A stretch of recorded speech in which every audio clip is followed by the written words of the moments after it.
Patuloy na inimbestigahan ng mga otoridad kung sino po ang gumawa ng naturang krimen. Samantala, nagsimula na po kahapon ang trabaho ng mga lady traffic enforcer ng MMDA. Ang kanilang misyon, tumulong sa pagmamando ng daloy ng trapiko sa EDSA. Kapansin-pansin daw kasing mas mabait o kalmado ang mga motoristang nasisita sa daan kapag babae ang kanilang kausap. Sa loob ng 15 araw, susubukan ang pagsabak ng lady traffic enforcers. At kapag maganda ang pagtanggap ng publiko, permanente na silang magsisilbi sa EDSA. Cute! Suot ng kanilang uniform na inspired ng dating Philippine Constabulary Highway Group. Naku, PC. Oo. Cute! Sana ano lang, sana... Pero wag sa gitna ng EDSA man. Oo nga. Traffic. Mga mapapahinto Sana talaga pwede yung mga tumabi. motorista. Tabi tayo, no? Para hindi makata... Pero, PC? Ba't PC? Dapat blue na rin, eh. oh, para... Pero litaw na litaw. Kaya nga pinili. At ang ganda, sa bilis. Parang flight attendant nga daw sabi ni Pierre. Ganda na outfit, may hat Kaya nga pa. binuwag na yung PC, eh. Di ba? Notorious sa... Pero hindi ko napansin, naka-heels ba sila? Parang Naka-flats. Ah, okay. Parang loafers. Kasi medyo mahirap yun kung galangin nyo, buong araw sila nakatayo. Pag lumapit, alalahan nyo lagi ang nanay nyo, ha? So, lambot talaga yung puso pag nasisita, pag Di ko alam, babae. parang medyo sa gitna ka nahiya. ng traffic at mahina ang ulo mo, di ba? Kahit sino lumapit sa'yo, galit. Ako, I would think na meron siyang psychological siguro. difference kasi kaya nga sa EDSA, people power, ang mga hinarap, mga madre, Mga tsaka mga madre. babae, tapos lumambot ang puso ng mga sundalo. Hopefully, ganun din yung mga motorista. Eh, kayo ba nasasaktan, kunyari, may lumusot? Ay, babae yung driver. Di ba? Minsan ganun, eh, di ba? Depende. Nasasaktan Kung ba kayo? nakalusot, hindi okay lang. naman eh. Ako, okay lang. Basta Oo. nakakalusot. Basta nakalusot. Kunyari, ang bagal naman yan, ay, driver, babae siguro driver. Okay lang, sinasabi ko. Kahit babae. Basta hindi nyo narinig.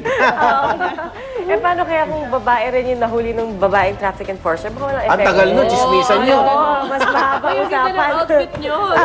Pili kayo na Anong pag-usapan. kulay ng lipstick mo? Chismisan na. Ay, anong bag mo ngayon? Ay, Ito naman po, isa pang nakikitang solusyon ng MMDA para maayos ang matinding traffic po sa EDSA, ang pagbabalik ng odd-even scheme sa EDSA na unang sinubukan noong 1989 pa po at bukas, pagpupulungan na po yan ng MMDA at ng mga alkalde ng Metro Manila at dalawa po ang pinagpipiliang schedule ng pagpapatupad nito para sa lahat ng sasakyan, mapapribado man o pampubliko. Ang una, mula alas 7 ng umaga hanggang alas 7 ng gabi at ang isa namang option mula alas 7 hanggang alas 10 ng umaga at alas 5 hanggang alas 7 ng gabi o yung mga tinatawag na rush hour. At sa ilalim ng odd-even po, ibabawal ang pagbiyahe sa EDSA tuwing Lunes, Miyerkules at Biyernes ng masasakyang may plakang nagtatapos sa 1, 3, 5, 7 at 9 o yung mga odd numbers. Tapos tuwing Martes, Huwebes at Sabado naman, bawal sa EDSA ang mga may plakang nagtatapos sa 2, 4, 6, 8 at 0 o yung mga even numbers. Okay, bagamat pinabulaan na ito ni Chairman Tolentino sa akin kahapon, pero ito'y lumalabas, di ba? Dahil bibigyan ng number coding na yung mga bus eh. Dati wala eh. Yun ang kondisyon nila. Eh, ba't kabilang? Sama nyo yung privado at an even. Dahil hindi lang mga kami ang nagpapasikip ng kalsada, kundi mga privado rin. O, yan. So, ito yata tinitingnan yung kompromiso rito. Ang pwede naman sabihin ng mga public transport nga, sabihin nila, kasi tayo, pwede tayo pumasok sa secondary roads, pero sila hindi. pwede. So, kumbaga, they will lose business 3 days a week. Pero may yellow lane na nga kayo eh. Oo nga. Minsan nga wala nga sa yellow lane. Oh. Uling kayo ni Lady Enforcer. At yung kumonti naman ng mga MMDA, mga masasakayang bus sa EDSA, saan pa ba tatakbo mga kapuso nating commuter, kundi sa MRT. Pero maganda na po kayo ito na dagdag pamasahe para sa MRT at ito ang suggestion ng isang research institute gawing 20 pesos ang pamasahe sa tren. Yan po ay lumabas sa pag-aaral ng Philippine Institute for Development Studies. Sapat na raw ito para makabawas sa napakalaking subsidiya para sa railway transit na kinukuha mula sa national government. Pero pinakikinabangan lang naman ng ilang taga-Metro Manila. Sapat na rin ito para hindi naman masakripisyo ang serbisyo ng MRT, kasabay ay pagkonsidera rin sa kapasidad o kakayahan ng mga commuter na magbayad para dito. Pero patuloy pa rin sa ngayon pag-aaral ng mga kinaukulan kaugnay ng MRT fare hike. Posibleng sa Nobyembre na raw ito gawin kung matatapos agad ang mga public consultation. At ito pa ang posibleng tumaas ang presyo sa Disyembre, ang ating pang-almusal na tinapay. Ayon po sa ilang baker groups, tumataas kasi ang presyo ng mga sangkap ng tinapay, gaya ng asukal at mantika. Pero sa ngayon, stable pa naman daw ang presyo ng tinapay hanggang Nobyembre, wala namang nagiging paggalaw sa presyo ng harina.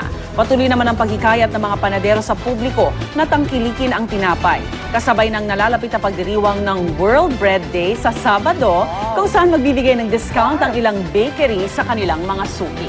So, December pa naman yung sa Sir Igan naman Pwede libre pa. today. Monday na. Sa old. Pasok ka pa sa old bride. Sa Sabado na maglilibre. Yeah. Walang tao sa Sabado. Ha?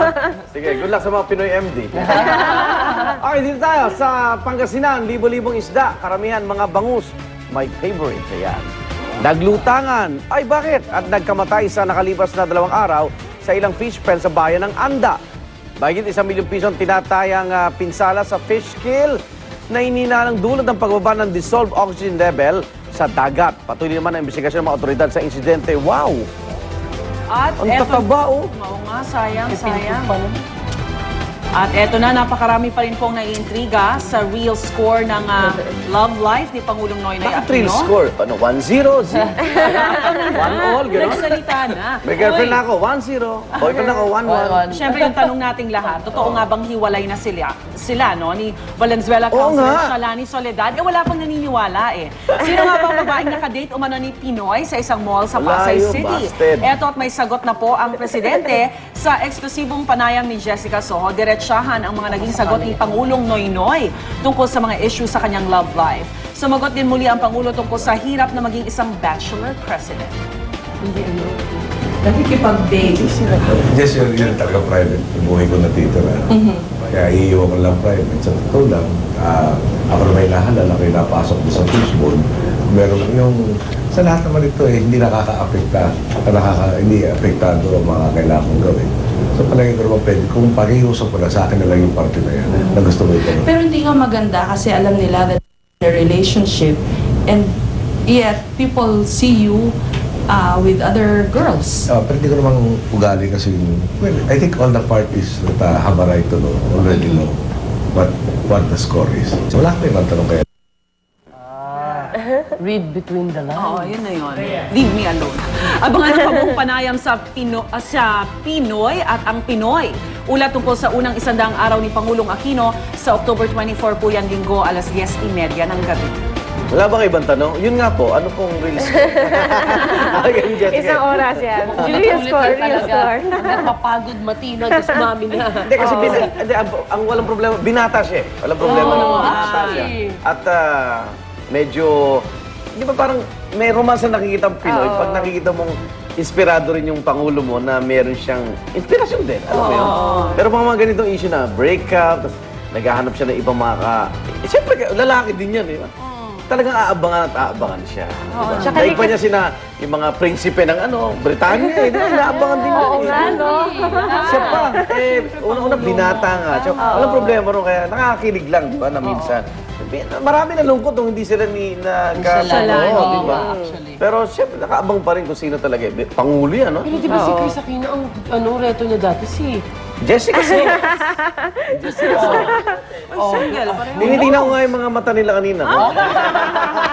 Abangan yan sa linggo, no? Alas 10:30. Yeah, Pinoy only at Pinoy. Yan. O, di ba, likas talaga sa mga Pinoy yung gusto ng love life. Laging may romantic angle yan. Siyempre. Eto naman po, sino nga ba naman ang ayaw mag-wish ng masaganang Pasko? Talagang super saya po ng Christmas nyo kung kayo po ang mananalo sa 649 Super Lotto mamayang gabi po yan. At biruin nyo ha, ang jackpot prize umabot na sa mahigit 104 milyong piso at posibleng lumaki pa po yan dahil wala pang nakakakuha sa number combination nitong test na 15, 22, 29, 38, 39 at 04.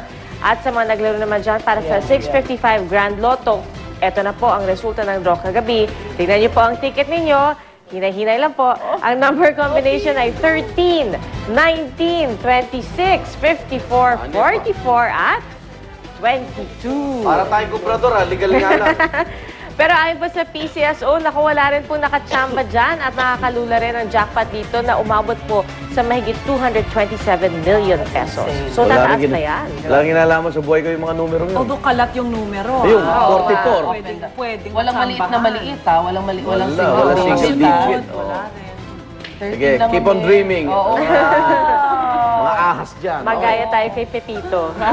Samantala, isang pabirang human success story po ang kasalukuyan nagaganap pa rin sa bansang Chile kung saan isa-isa pong nire-rescue mula 2 kilometro po yun pababa. Kasi aangat sila dahan-dahan. 3 kilometro kada oras lang dapat Nasa ilalim pa ng lupa yung mga naipit na minero Nailigtas po 25, biruin nyo, 69 na araw silang nagtiis sa ilalim at halos sumuko na nga matapos gumuho ang kanilang pinasok na minahan. At sa mga oras na ito, 25 minero na ang naiaahon sa pamamagitan ng pambihirang rescue capsule na tinawag na Phoenix. Sa malakabaong na capsule nito, pinapasakay isa-isa ang mga minero, hindi sila nag-uunahan. Live